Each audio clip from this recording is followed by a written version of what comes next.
This is a four-cylinder SUV that can leave countless performance cars in its wake, partly because it's got Formula One tech under its hood. The Mercedes-AMG GLC 43 packs 416 horsepower from a 2-liter turbo. 0 to 60, well under 5 seconds. But the numbers don't tell the whole story, and this unassuming SUV should make some sports car owners nervous. What's it like?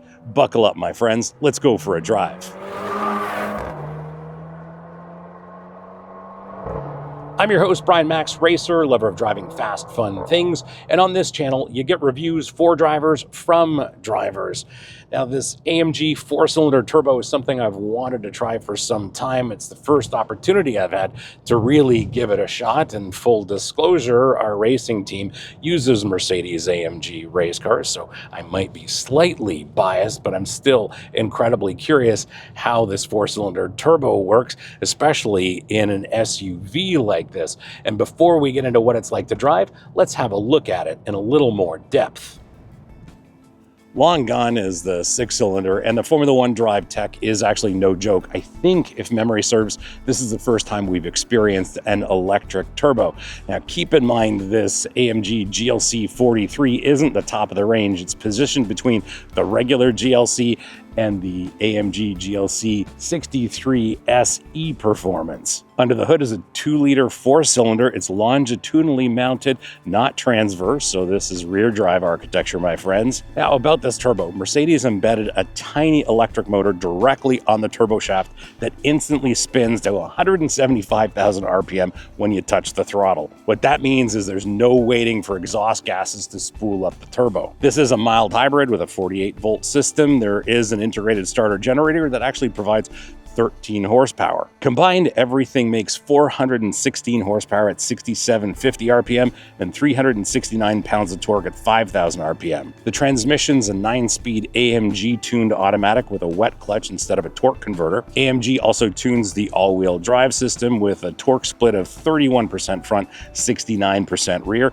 There's an electronically controlled limited slip diff. Steering's electrically assisted, and this is also 4-wheel steer with up to 2.5 degrees articulation at the rear. Suspension is all AMG spec for this GLC 43. Knuckles, bushing, springs, anti-roll bars, double wishbones at the front, multi-link at the rear with adaptive dampers, of course. Wheels and tires are 20s or optional 21s like this one is fitted with. Curb weight is 4,463 pounds and weight distribution is 53% front, 47% rear, but on this channel we know it's not static weight distribution that counts, it's how you use it. Smart technology isn't just transforming the way we drive, it's transforming our everyday carry. This extra wallet has become my go-to for a reason.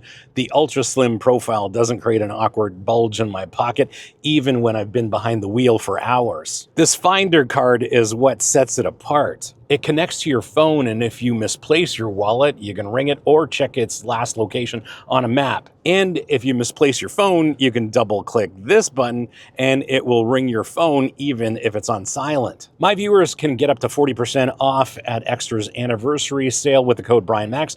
Just go to partner.extra.com/BrianMakse. When it comes to wallets, Extra has thought of everything. As for cars, well, let's see how this car maker does with this car.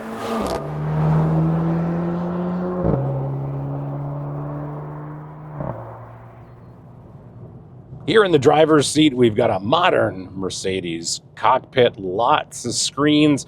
Thankfully, not the hyperscreen that you see in some of the larger models. I do appreciate this setup with the 2 screens. Some things I don't like, which we will get into in a little bit. Love this AMG steering wheel, maybe save for the flat bottom bit, but do appreciate the Alcantara where your hand should be at 9 and 3. This seat is the regular seat. There is an AMG Sport seat available, but this one is very comfortable, very supportive, and has just enough bolstering to keep you in place when the cornering gets exciting. By no means is it a basic seat. There's a lot more going on. There is a function called seat kinetics, and some people would say that it's a poor man's massaging function, but it's actually more sophisticated than that. When you hit the play button, it actually adjusts the seat just a little bit. So it's adjusting the lower cushion, adjusting the back. We've driven a few cars that do have automatic seat positioning, and I really wanted to try it. So here is the perfect opportunity. Now, I am in my ideal seating position. I've been teaching this at racing schools and performance driving schools for a really long time. We have a video on the subject. I'm seated perfectly here right now. I have this saved in memory position 1, so I'm very happy here. But let's see what Mercedes has in mind. Now, I am 5'10" on a good day, and let's throw that in there and see what Mercedes has in mind for my ideal seating position. Yeah, no, I do not like this. I'm seated too high off the floor. The seat back angle is a little too much for my liking. There's no issue with visibility, so I'm not sure why they would want to raise me off the floor like this, but this is not it. Let's go back to the proper seating position and move along. Perfect. Well, I'm not a fan of that, but the seat itself, I'm very happy with. I don't know if I'd go with the AMG Sport seat. These are very comfortable, and if you're using this practically, these are probably a little bit more reasonable to deal with on a day-to-day basis. Fun fact, the steering wheel has more controls than your meddling sister-in-law, but I think Mercedes wants you to use voice commands like it's 2030. I know this is a Mercedes thing, but this shifter just feels a little bit too delicate for something with the performance and the attitude of an AMG. The instrument cluster is configurable in a multitude of ways. It's visible in nearly every lighting condition, like the way it works, and the clarity of this is very, very impressive. On top of that, there is a heads-up display on this particular model, and really appreciate the way it works. Now, for this MBUX, for the most part, love the way it works. The more time I spend with modern Mercedes road cars, the more I appreciate the simple UX here. But what I don't like is the volume controls for the sound system, because there's sliders. There's a slider here and there's a slider here on the steering wheel. And for whatever reason, neither of these sliders seem to like the way my fingers manipulate them. I don't know what it is, but I just love a volume knob here. In terms of visibility, well, it's an SUV. You're seated high off the road and you've got great visibility in all directions. I actually have zero complaints about this. Large outboard mirrors, great rear view mirror, adjust these properly and blind spots aren't real. With respect to parking, this has all of the sensors and all of the cameras that you could ever imagine, making parking a breeze. And on top of that, form factor is in your favor as well. For me, living in a big city, this is just the right size and it fits into every parking spot. This is spacious on the inside. There's lots of room in the second row. I can fit very comfortably behind myself in the seating position. And then there's plenty of storage underneath the hatch. It just works wonderfully for me. As much as I love using this on Apple CarPlay, I have to give a big thumbs up to the standard navigation with the augmented reality, because it's very helpful in a lot of situations. If you're driving somewhere that you're unfamiliar with, it makes a lot of sense. It does a great job of giving you an extra helping hand navigating on some unfamiliar roads.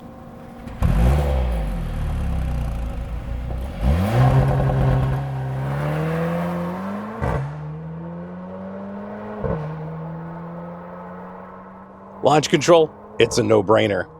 Simply switch the drive mode to Sport Plus, left foot on the brake, right foot on the gas, and let's see how that goes.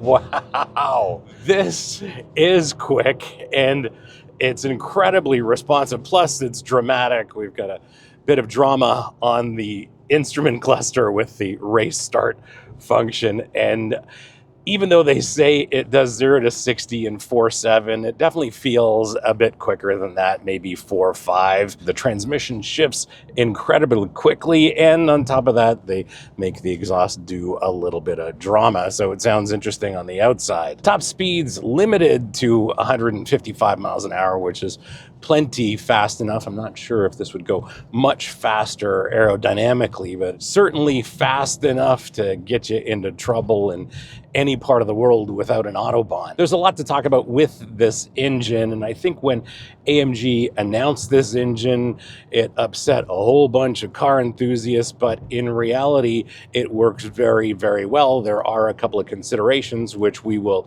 get into. The responsiveness of this engine with the electric turbo is no joke. There doesn't appear to be any lag in any given situation.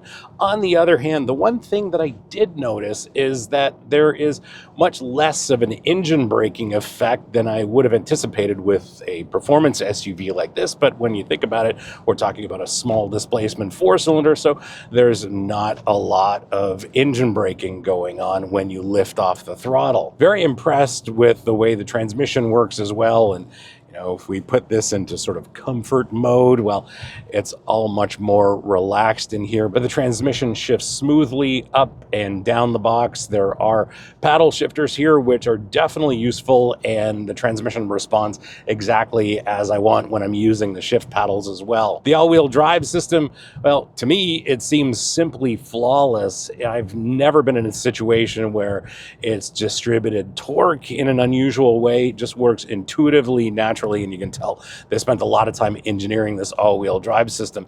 In addition, the electronically controlled limited slip diff has no trouble putting down power. This is incredibly sure-footed in any kind of condition when you're asking for a lot of acceleration. Now, you guys know I love BMW's inline sixes, and they are fantastic, but this AMG 4-cylinder with its F1 inspired turbo, well, it's kind of like bringing a quantum computer to a calculator fight. This may be a case of the numbers kind of lying, but I'll explain.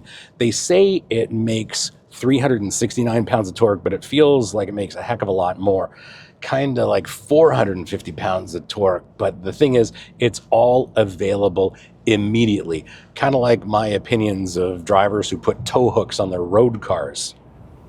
Did you know that 80% of you are not subscribed? Yes, it's true. 80% of you are not subscribed. I checked the data. So if you like the content on this channel, do me a solid, hit that subscribe button, make sure you like this. And if you want to support the channel, please hit up our merch store. Links here, links below. Lots of great stuff for driving enthusiasts like us, including our very popular line of Save the Manuals merch. Now back to your regularly scheduled episode.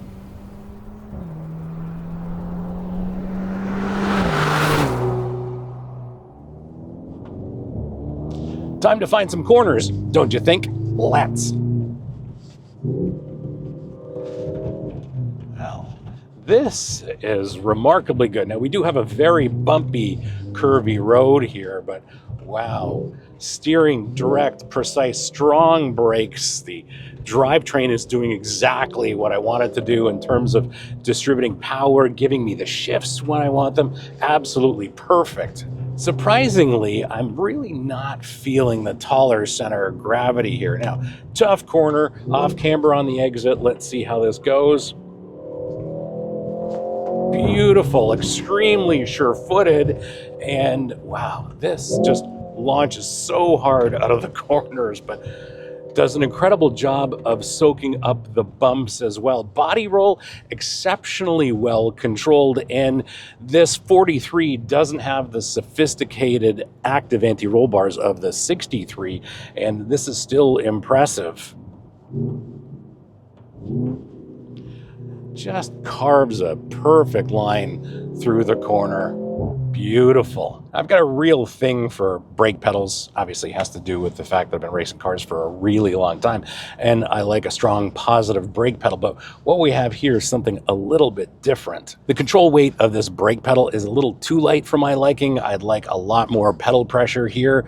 I don't think anybody's really going to complain. I just happen to be hypersensitive to it. Plus, the initial pedal application, a little soft, but once you get into the brake pedal, it is very controllable, and the brakes are incredibly strong.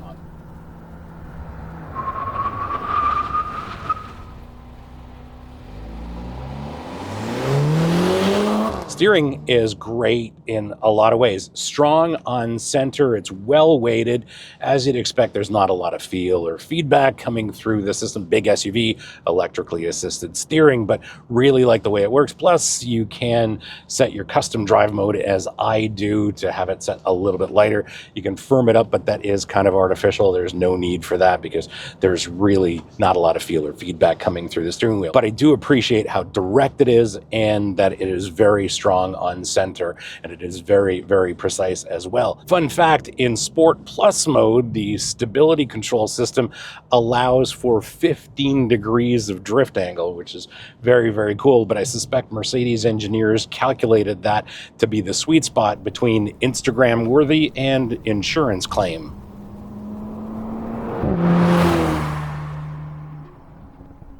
How do you spec yours? Well, for starters, what you are looking at is the very unassuming graphite gray metallic with the lovely sienna brown and black interior. Relative to the available options, this particular one is a bit of an odd duck. It's got the AMG driver's package, pinnacle trim, noise insulating glass, Burmester sound system, heads-up display, and navigation with Mercedes signature augmented reality. Base price in the US is $67,100. As tested, this is $80,770, I think. In Canada, base price is $79,900, and as tested, I think this is $94,600, and these prices are before freight, taxes, fees, etc. In terms of speccing yours, I don't think this is the ideal specification for a number of reasons. Now, a word about this paint. Normally, grays I just consider boring. However, in context of this being a sleeper performance SUV, this color is perfect. It makes you blend into the background. If that's not your thing, well, thankfully, there are some other options. There are two things I would not get with my GLC 43. One, running boards. You'd have to be incredibly short for those to be useful, and then you simply wouldn't be tall enough to drive this anyway. As well, I don't think anybody in this part of the world is going to use the tow package and tow anything with a GLC 43 either. There is an optional exterior carbon fiber package that costs thousands of dollars, but it's kind of like ordering a Diet Coke with your triple cheeseburger. Even at this as-tested price, this isn't fully equipped. For one thing, it's missing the full advanced driver assist package. Plus, there are some other considerations like the full AMG sports seats and red seat belts, which might be something you want to add to your GLC 43.